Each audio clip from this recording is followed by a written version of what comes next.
روزے کے فضائل کتنے ہیں، یہ اتنا زبردست نیکی کا کام ہے، یہ پورا جسم سمجھ لیں عبادت کر رہا ہے. آپ کی پوری باڈی جو ہے نا وہ اس وقت عبادت میں مصروف ہے، کیونکہ باڈی کی جو نیڈ پوری ہوتی ہے وہ پانی سے ہوتی ہے، کھانے سے ہوتی ہے، اس سے آپ رکے ہوئے ہیں. تو گویا انسان کا پورا جسم اللہ کی عبادت میں مصروف ہے. بدقسمتی سے کئی لوگ ایسے اب سنتے ہیں کہ روزہ رکھنے میں سستی کرتے ہیں، تو وہ بھی سستی نہ کریں کہ روزے کے بارے میں سنیے کہ کیسے کیسے فضائل احادیث میں آئے. نبی پاک علیہ السلام فرماتے کہ بے شک جنت میں ایک دروازہ ہے جس کو ریان کہا جاتا ہے، اس سے قیامت کے دن صرف روزہ دار داخل ہوں گے اور کوئی داخل نہیں ہوگا. اسپیشل ڈور ہوگا جنت کا. آپ دیکھتے ہیں کبھی کبھی ایئرپورٹ پر جاتے ہیں یا کسی جگہ جاتے ہیں، ایک وی آئی پی گیٹ ہوتا ہے اور اس وی آئی پی گیٹ سے لوگ داخل ہوتے ہیں جو وی آئی پیز ہوتے ہیں. تو اے روزہ داروں تمہیں مبارک ہو کہ جنت میں وہ دروازہ ہوگا جس کو باب الریان کہا جاتا ہے اور اس سے روزہ دار جنت میں داخل ہوں گے. اور قیامت کے دن ایک اناؤنسمنٹ ہوگا، کہا جائے گا روزے دار کہاں ہیں؟ وہ لوگ کھڑے ہوں گے، ان کے علاوہ کوئی اس دروازے سے داخل نہ ہوگا. جب یہ داخل ہو جائیں گے نا تو جنت کا وہ ڈور، وہ دروازہ بند کر دیا جائے گا. اس دن ان لوگوں کو کتنی افسوس ہوگا، کتنی حسرت ہوگی جو رمضان کے روزے نہیں رکھتے ہوں گے. بلکہ ہمیں تو یہ چاہیے کہ صرف رمضان کے روزے نہیں، اب اس کے بعد بھی نفلی روزوں کی بھی کوشش کیا کریں. ہر پیر کو روزہ رکھنا سنت ہے. اچھا ایک اور فائدہ دیکھیں، جو پورا سال کچھ نہ کچھ نفلی روزے رکھتا ہے نا اس کو رمضان کے روزوں میں اتنی پرابلم نہیں ہوتی، کیونکہ وہ عادی ہوتا ہے. Suddenly all of the sudden پورا سال گزرنے کے بعد جو اچانک روزے رکھنا شروع کرتے ہیں ان کو زیادہ بعض اوقات روزہ جو ہے وہ فیل ہوتا ہے. بہرحال نبی پاک علیہ السلام کا ایک اور فرمان سنیں، اے روزہ داروں تمہیں مبارک ہو. میرے آقا فرماتے جس نے رمضان کا روزہ رکھا اور اس کی حدود کو پہچانا اور جس چیز سے بچنا چاہیے اس سے بچا تو جو کچھ گناہ پہلے کر چکا ہے اس کا کفارہ ہو گیا. یعنی روزہ پچھلے گناہوں کا کفارہ ہے. روزے کی ایک اور شاندار فضیلت، نبی پاک فرماتے ہیں جس نے ایک دن کا روزہ رکھا اللہ عز و جل کی رضا حاصل کرنے کے لیے اللہ عز و جل اسے جہنم سے اتنا دور کر دے گا جتنا ایک کوا جو بچپن سے اڑنا شروع کرے یہاں تک کہ بوڑھا ہو کر مر جائے. اچھا کوے کی عمر بتائی جاتی ہے کہ 500 سال ہوتی ہے. 500 سال تک پرندہ اڑے گا تو کتنا دور ہوگا؟ اللہ ایک روزہ رکھنے والے کو جہنم سے اتنا دور کر دے گا. مبارک ہو ان کو جو پورا مہینہ روزہ رکھتے ہیں اور ماشاءاللہ نفلی روزے بھی رکھتے ہیں. ایک اور خوبصورت بات، میرے آقا علیہ السلام فرماتے ہیں ہر شے کے لیے زکوٰۃ ہے اور جسم کی زکوٰۃ روزہ ہے اور روزہ آدھا صبر ہے. اللہ اکبر. یعنی آپ کی باڈی کی زکوٰۃ ادا ہو رہی ہے کہ جب آپ رمضان میں روزے رکھ رہے ہیں ماشاءاللہ. تو ہمیں روزے کی پابندی کرنی چاہیے. ایک اور حدیث سن لے پھر میں انشاءاللہ روزے کے کچھ احکام بیان کرتا ہوں. اور یہ بڑی کمال کی حدیث ہے. نبی پاک علیہ السلام نے فرمایا کہ قیامت والے دن روزہ داروں کے لیے ایک سونے کا دسترخوان رکھا جائے گا جس سے وہ کھائیں گے حالانکہ لوگ حساب کتاب کے منتظر ہوں گے. اب ذرا سوچئے، آج بھوک لگ رہی ہے، پیاس لگ رہی ہے، کھانے سے رکے ہو نا. اس دن جب لوگوں کو حساب کتاب دینا ہوگا، قیامت کے دن لوگ حساب کتاب دے رہے ہوں گے، مگر جو روزہ دار ہوں گے ان کو قیامت کے دن جنتی دسترخوان لگا کر وہاں کھانا کھلایا جا رہا ہوگا. اس کا مطلب کیا ہوا؟ ادھر بھوکے رہ جاؤ ادھر نعمتیں ملیں گی. اگر ادھر کھانا ہے ادھر روزہ نہیں رکھنا ہے تو ادھر کی محرومی ہے. اب آپ کی مرضی ہے چوز کیا کرنا ہے، سلیکٹ کیا کرنا ہے. اچھا روزے کی بہت ساری خوبصورتیوں میں ایک اور بڑی کمال کی خوبصورتی کیا ہے کہ بندے کا جو اللہ پر ایمان ہے نا اس کا لیول بہت ہائی ہو جاتا ہے. آپ ذرا غور کریں، دنیا میں کروڑوں لوگ روزہ رکھ رہے ہیں، ٹھیک ہے، آپ کے ساتھ بھی ایسا ہوا ہوگا، آپ گھر میں اکیلے ہوں گے، پانی سامنے موجود ہے، فریج کے اندر فروٹ بھی کٹا ہوا ہے. کوئی ایک مسلمان ایسا ہے جو اکیلے میں چھپ کر پانی پی لیتا ہو؟ کوئی ایک فروٹ کھا لیتا ہو؟ کوئی نہیں دیکھ رہا نا، چلو کوئی بات نہیں. وجہ واٹ از دا ریزن؟ یہاں تک کہ ہم جب وضو کر رہے ہوتے ہیں ہم اس وقت بھی احتیاط کر رہے ہوتے ہیں کہ کلی زور سے نہ ہو جائے، کہیں خلق کے نیچے پانی نہ چلا جائے. ناک پہ پانی چڑھاتے وقت بھی احتیاط کرتے ہیں کہ ناک کی ہڈی سے اوپر چلا گیا تو روزہ ٹوٹ جائے گا. یہ کیوں؟ حالانکہ وضو خانے پہ کسی کو بھی نہیں پتا چلے گا، میں ایک دو چلو پانی پی لوں. لیکن ہم سب کا خیال کیا ہے؟ اللہ دیکھ رہا. یہی ہے نا دل میں کہ کوئی نہیں دیکھ رہا مگر رب دیکھ رہا ہے. اب ذرا غور کرو میرے پیارے اسلامی بھائیوں، رمضان ساری دنیا کے مسلمانوں کا لیول آف ایمان ادھر لے جاتا ہے کہ تم اکیلے میں کھانا نہیں کھا رہے کیونکہ اللہ دیکھ رہا ہے. تو اب سوال یہ ہے کہ جب اللہ رمضان میں دیکھ رہا ہے تو کیا رمضان کے بعد نہیں دیکھ رہا؟ حلال کھانے سے رک گئے کیونکہ افطار کا وقت نہیں ہوا، مگر بندہ پھر حرام دیکھنے سے کیوں نہیں رکتا کہ اللہ دیکھ رہا ہے؟ اکیلے میں گناہ کرتے وقت یہ خیال کیوں نہیں آتا کہ رب دیکھ رہا ہے؟ ایکچولی رمضان ہماری پوری پریکٹس کروا رہا ہے کہ دیکھو جب پورے رمضان تم یہ خیال دل میں بٹھائے رکھتے ہو کہ اکیلے میں کھانا نہیں ہے، پینا نہیں ہے، رب دیکھ رہا ہے، تو پھر رمضان میں بھی اور رمضان کے بعد بھی حرام کماتے وقت بھی سوچو نا اللہ دیکھ رہا ہے، حرام بولتے وقت بھی سوچو اللہ دیکھ رہا ہے، حرام سنتے وقت بھی سوچو اللہ دیکھ رہا ہے. تو انشاءاللہ اگر یہ پریکٹس بن گئی کہ اللہ دیکھ رہا ہے تو پھر گناہ کرنے کی عادت چھپ سکتی ہے. اللہ مجھے بھی اور آپ کو بھی یہ خیال ایسا عطا کر دے کہ جب بھی برائی کی طرف جانے کو جی چاہے دل سے صدا آئے کہ اللہ دیکھ رہا ہے. بالکل اسی طرح میرے پیارے اسلامی بھائیوں، رمضان میں جو روزہ رکھتے ہیں اور چیزوں کی جزا بیان ہوئی ہے کہ بھائی اس کے بدلے جنت کا گھر ملے گا، جنت کے درخت ملیں گے، جنتی کھانے ملیں گے۔ اب آؤ روزے کی ایک اور فضیلت سنو۔ میرا کوئی بھائی، میری کوئی بہن اور روزہ کبھی قضا نہ کرے، روزہ قضا کرنے کا خیال بھی آئے تو دل میں یہ نہ لائے۔ لوگ کہتے ہیں یار کام کاج بہت ہوتا ہے، نوکری مجھے کرنی ہوتی ہے۔ دیکھو کام کم کر دینا، کاروبار کم کر دینا، تھوڑے پیسے کم کما لینا، مگر روزہ مت چھوڑنا، کیونکہ اب جو میں فضیلت بتانے جا رہا ہوں نا، میں نے اب تک کسی اور عمل کی یہ فضیلت نہیں پڑھی ہے، کیونکہ نبی پاک علیہ الصلوۃ والسلام فرماتے ہیں کہ اللہ فرماتا ہے، یعنی یہ حدیث قدسی بھی ہے، اللہ فرماتا ہے فَإِنَّهُ لِي وَأَنَا أَجْزِي بِهِ، اللہ فرماتا ہے روزہ میرے لیے ہے اور اس کی جزا میں خود دوں گا۔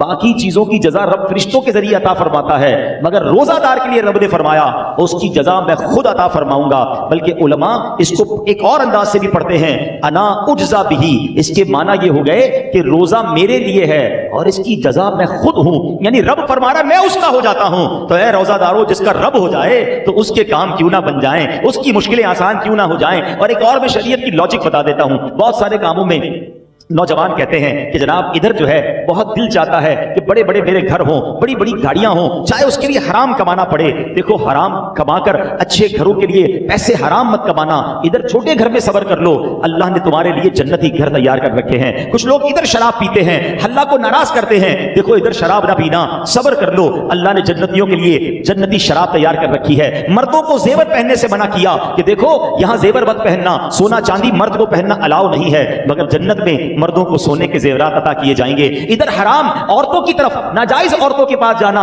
جو حرام ہے ان کے قریب مت جانا، جی تو چاہتا ہے، شیطان تو بلاتا ہے، مگر حرام کاری سے بچ جاؤ، اللہ نے جنت میں جنتیوں کے لیے حوریں تیار کر رکھی ہیں۔ اگر آپ اس لاجک سے دیکھیں نا، جس چیز سے شریعت نے ہمیں یہاں روکا ہے، جس کا دل بھی چاہتا ہے، شریعت نے یہاں سمجھا دیا کچھ سال رک جاؤ، جنت نہ ختم ہونے والی ہے، اللہ نے آلٹرنیٹ شاندار وہاں تیار کر رکھا ہے۔ یہاں بڑے گھر دیکھ کر اپنے گھر پہ مایوس نہ ہو جاؤ، صبر کی زندگی گزارو، اللہ نے بڑے بڑے محل جنتیوں کے لیے تیار کیے ہیں۔ تمہارے پاس اگر یہاں گاڑی نہیں ہے، مایوس نہ ہونا، حرام کی طرف مت جانا، جنتیوں کے لیے اللہ نے جنتی سواریاں تیار کی ہیں۔ یہاں اگر مہنگے اور اچھے کھانے نہیں کھا سکتے، پیسے تھوڑے ہیں، حرام کی طرف مت جانا، صبر کر لینا، اللہ نے جنتیوں کے لیے جنتی دسترخوان لگائے ہوئے ہیں، جنتی مشروب موجود ہیں۔ ارے انسان جو تمنا کرے گا اللہ اس قسم کا کھانا اس کے سامنے عطا فرما دے گا۔ تو جب وہ نعمتیں موجود ہیں تو کچھ صبر کے ساتھ، کچھ قناعت کے ساتھ، اللہ کی رضا کے ساتھ اور حلال روزی کے ساتھ زندگی گزار لیں، انشاءاللہ دنیا بھی بہتر ہوگی اور آخرت بھی بہتر ہو جائے گی۔ اب میں چاہوں گا کہ بیان میں کچھ روزے کے اہم مسائل بھی ہم سن لیں۔ بعض اوقات کچھ روزہ داروں کو کنفیوژن ہوتی ہے۔ سب سے پہلے تو یہ سمجھ لیں کہ افطار اور سحر، سحری کا ٹائم جو بھی آخری ٹائم ہے، جو کراچی میں ہے یا باہر مجھے سن رہے ہیں، ہمیشہ یاد رکھیں اذان کا انتظار نہیں کرنا ہے۔ اذان نماز کے لیے ہوتی ہے، سحری بند کرنے کے لیے نہیں ہوتی ہے، ٹھیک ہے نا؟ ہو سکتا ہے مؤذن صاحب 5 منٹ لیٹ ہو جائیں، کبھی ان کی جناب اچھا کچھ لوگ کہتے ہیں اذان ہوگی تو روزہ بند کریں گے، اور اگر آپ کے علاقے میں لائٹ ہی چلی گئی اور مائک ہی بند ہو گیا مسجد کا، پھر کیا کریں گے؟ روزہ بند نہیں کریں گے۔ تو اذان جو ہے وہ روزہ بند کرنے کے لیے، افطار کے لیے نہیں ہوتی، وہ نماز کے لیے ہوتی ہے۔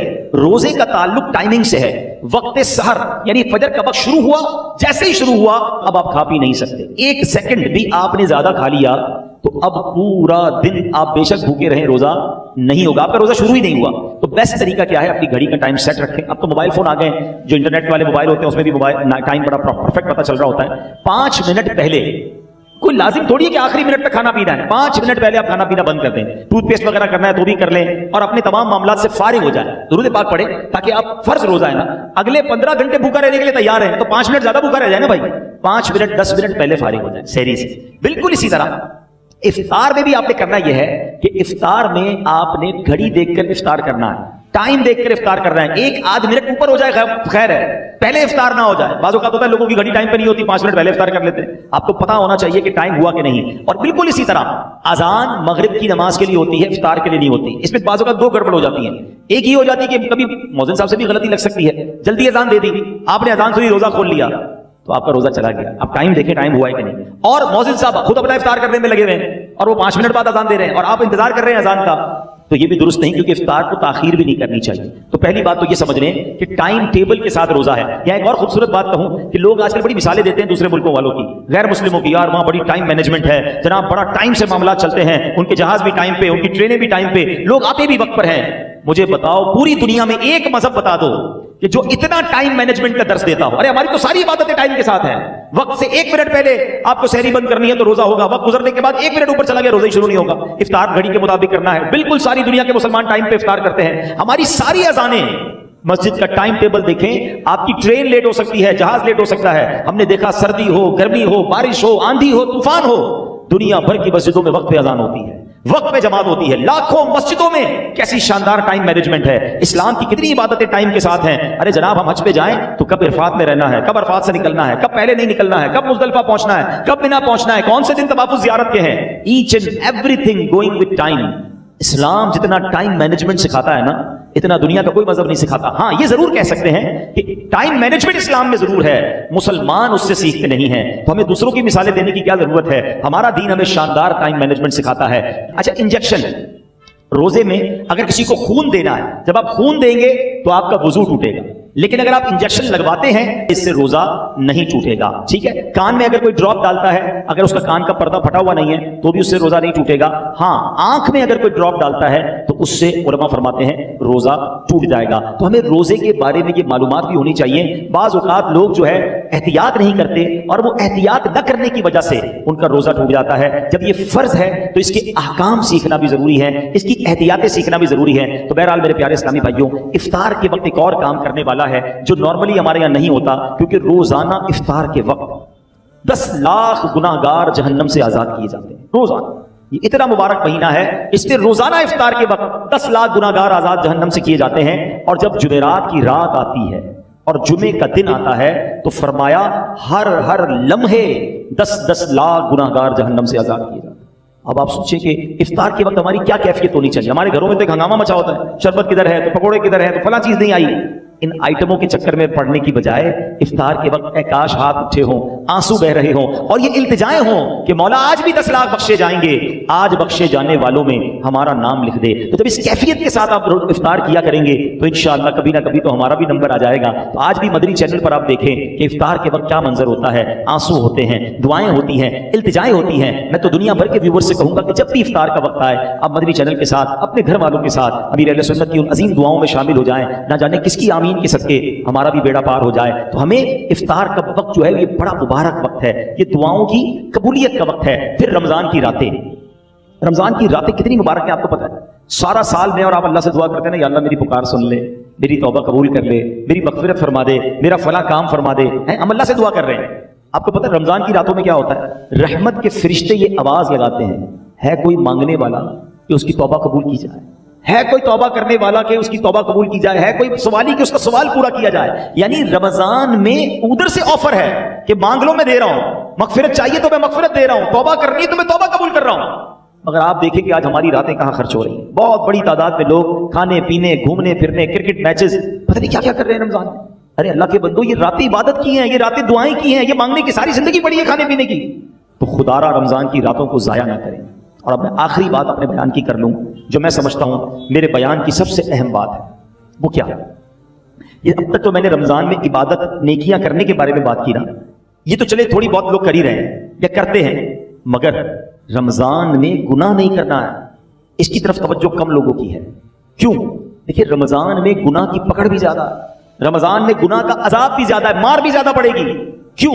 بھائی مسجد کے باہر کوئی گناہ کرے گناہ ہے، لیکن کوئی مسجد کے اندر آ کر گناہ کرے تو بڑا شدید گناہ ہے. کوئی اللہ کا گھر میں جا کر گناہ کرے گا تو اللہ کی غضب کو دعوت دے گا نا. مکہ شریف میں جا کر کوئی ایک نیکی کرے، حدود حرم میں تو ایک نیکی 1 لاکھ نیکی کے برابر، مگر وہاں کوئی گناہ کرے تو 1 لاکھ گناہ کے برابر. اس کی وجہ کیا ہے؟ اتنے مقدس جگہ پر آئے ہو جہاں ساری دنیا عبادت کر رہے تم ادھر بھی گناہ کر رہے ہو. بالکل اسی طرح رمضان بڑا مقدس مہینہ ہے. جو رمضان میں گناہ کرے گا، حدیث میں یہ مضمون ملتا ہے کہ جو ایک گناہ رمضان میں کرے اس کے 1 سال کے اعمال برباد کر دیے جائیں گے. ہمارے ہاتھ میں موبائل ہوتا ہے، موبائل کھولا پتہ نہیں کیا دیکھ رہے ہیں، کیا سن رہے ہیں. خدا را اپنی زبان پر، اپنی آنکھوں پر، اپنے کانوں پر ہمیں قابو رکھنا ہے. یہ صرف کھانے پینے سے رکنے کا نام روزہ نہیں ہے. آنکھوں کا روزہ یہ بندہ حرام نہ دیکھے، زبان کا روزہ یہ بندہ حرام نہ بولے، پیٹ کا روزہ یہ بندہ حرام نہ کھائے. ادھر جناب بھوکے پیاسے تو ہیں، باقی سارے گناہ ہو رہے ہیں. احادیث میں مضمون بھی ملتا ہے کہ وہ شخص جو بھوکا پیاسا رہے مگر گناہوں سے نہ بچے، ایسے بندے کے بھوکا پیاسا رہنے کی اللہ کو کوئی ضرورت نہیں ہے. کچھ لوگ رمضان میں فلمیں دیکھتے ہیں، ڈرامے دیکھتے ہیں، ٹائم پاس کر رہا ہوں یار، موبائل پہ گیمیں کھیل رہے ہیں.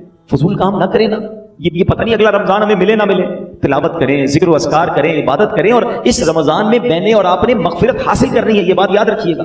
میرے آقا علیہ الصلوۃ والسلام نے جبریل امین کی ایک دعا پر آمین ارشاد فرمائی.